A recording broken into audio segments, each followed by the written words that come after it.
everyone, welcome back to a new episode of Heartpanorama, the podcast. I'm your host Michelle, and today's topic is modern technology changed society.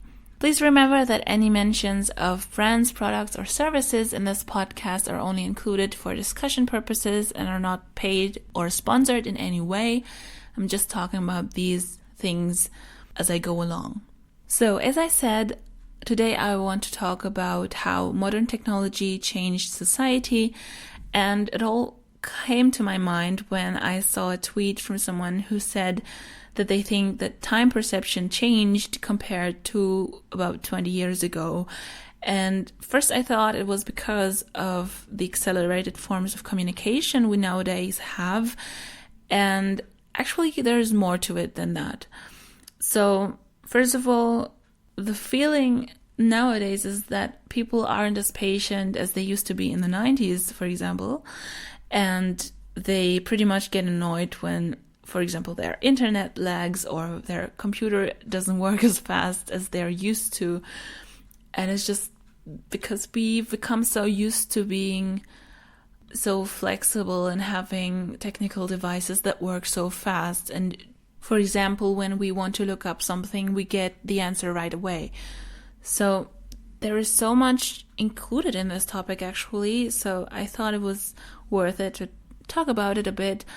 I can't promise to cover all aspects that are involved in this because this is a pretty big topic.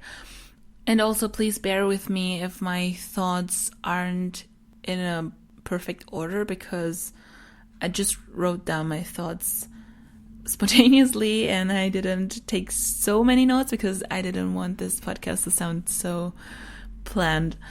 So my first thought was that, for example, when you text someone nowadays, unlike with letters back then, you expect people to reply within the next few minutes, and also you are in turn expected to reply immediately or within the next few minutes. And when you write an email, people are also hoping or expecting that you reply within a day or two.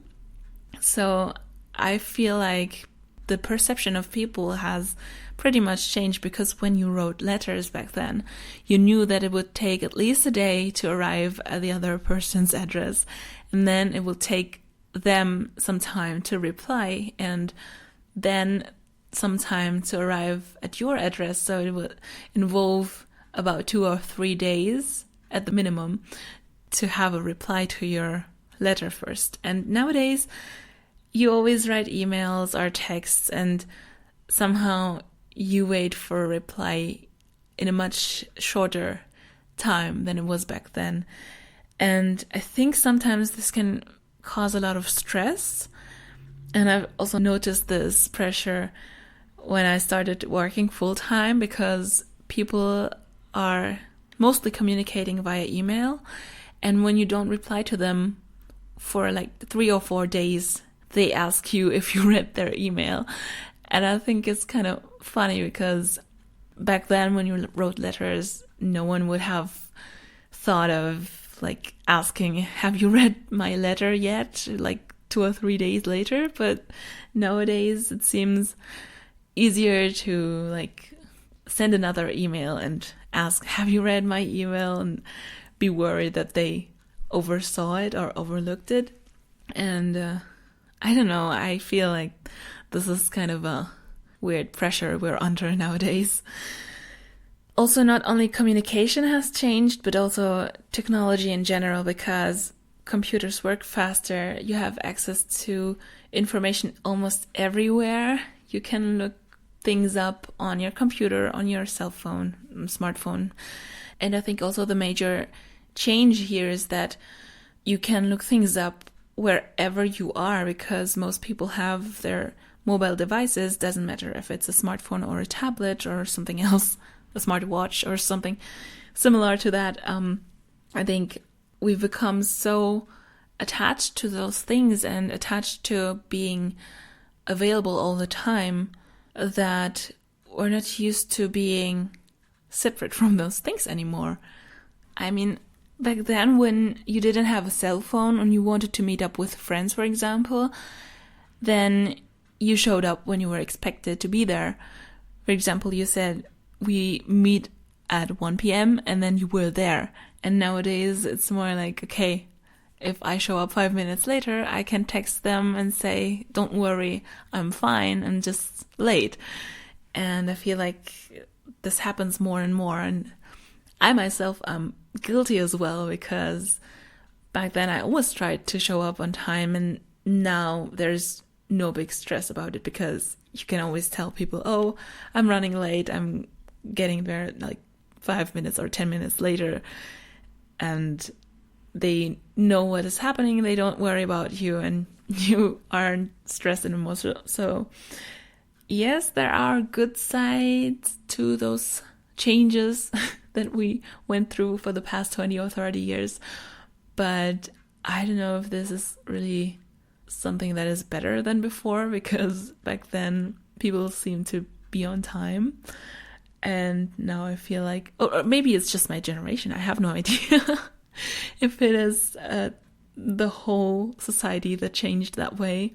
But I've heard about this a few times, so I assume that it doesn't only happen to people my age. And another aspect is that nowadays the know-how is expected from you. For example, it's kind of weird when you don't know how to do basic stuff on your computer, or if you don't know how to print something out and it has to be in color and you have to print it on 2 sides of one sheet of paper. And if you had to ask someone else how to do it, they would probably be like, do you not know how this works? And I think a few years back, for example, 10 or 20 years back, people wouldn't have been that weirded out if you didn't know how this worked. And nowadays it's kind of expected, and you have to know how stuff works to, for example, get a job. And back then I feel like you were a nerd when you knew how everything worked on your computer, and nowadays it's just, okay, this is basic stuff. And also another thing that has changed is the use of media. For example, when you had movies to watch, you had your VHS tapes, and people who are my age, in the mid-20s, they also grew up with them, with the VHS tapes, and they're familiar with that and know the hassle that came with rewinding stuff and forwarding stuff and so on. And then the DVDs and Blu-ray discs came out, and that was quite a change back then, because it was the switch from analogous to digital. But now barely anyone buys DVDs anymore.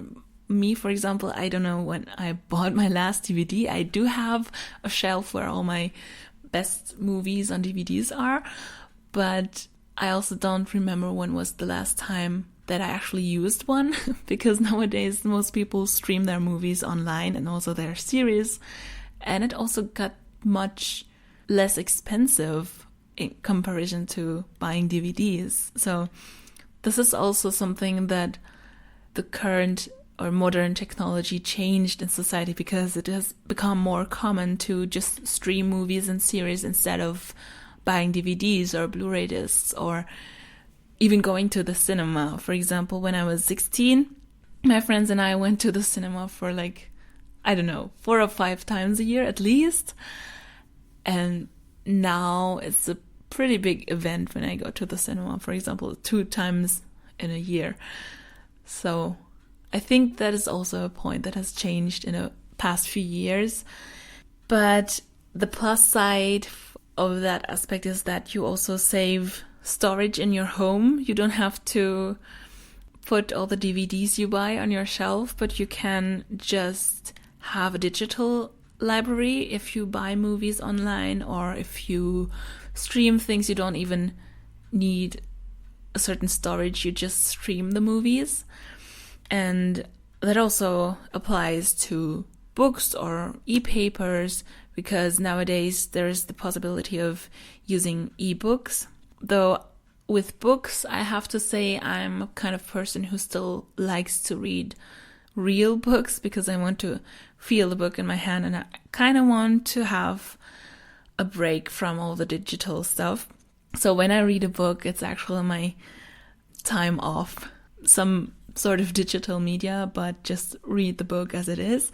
So I think it depends how you want to experience reading a book. I have a friend who has an ebook where she, or not an ebook, but has this reader where she puts hundreds of ebooks on, and she likes reading her books on this reader, but I think I wouldn't be able to read a lot on this because I like the feeling of turning the pages and so on. But this is also one aspect I wanted to mention in regards to this topic. And yes, this is actually a plus side because digitization helps us save money, for example, but also save time when it comes to communication, for example. You don't have to write a letter and wait 3 days. But on the other hand, it's kind of negative as well, because then you get under the pressure of replying immediately to emails and instant messages. But on the other side, again, you save paper and care for the environment more. But then again, how much is the internet helping the environment? I think these are different aspects that have to be looked into in more detail, because we could always say due to the internet we use less paper, but then again, how much electricity you need to keep the internet running and all the electrical devices and so on. So I think it's not black or white. You can't say that the one thing that we live with now is much better than 20 years ago. And it's quite a complicated topic. I mean, a lot of stuff got easier, but at the same time, the pressure within society regarding different aspects got bigger. And I know I'm talking a lot about society's pressure today, but another thing I can think of is that now that we're in a society that lives a lot with social media and spends a lot of time on social media, we also get some pressure that we didn't usually were under back then, when there weren't platforms like Instagram, for example, where we see influencers post with their new products and their new clothes and so on, and wonder why we can't have a perfect life like them. But on the other hand, we forget that these people also just show their positive sides and don't show you the bad sides of their lives. And then we think we also have to only show our positive sides and hide what is wrong in our lives. And it's kind of a vicious circle because everyone thinks everyone else has a good life. And I think this is also kind of a weird thing happening right now, because people get depressions from being on social media because they think their life isn't as perfect as other people's lives. And this is basically some serious topic to talk about. I don't know how I got here, but yes, I think pressure is a huge point when it comes to how modern technology changed our society. And before I talk too much about it now, I will leave it at that. But please let me know what your thoughts are. Are there any aspects I didn't mention? I'm sure I didn't mention everything because this is really a huge topic and it's hard to discuss this within 15 minutes. But feel free to comment what your thoughts are on this, and I'm happy to discuss it further with you in the comments below. This was today's episode of Heartpanorama, the podcast. Thank you so much for listening again. And please like if you enjoyed this podcast. Please leave a comment, as I said, so we can discuss this further. And subscribe and activate your notification bell to stay tuned for future episodes. For further information, check out the links in my description below. Until next time, believe in yourself and do what you love always. Take care. Bye.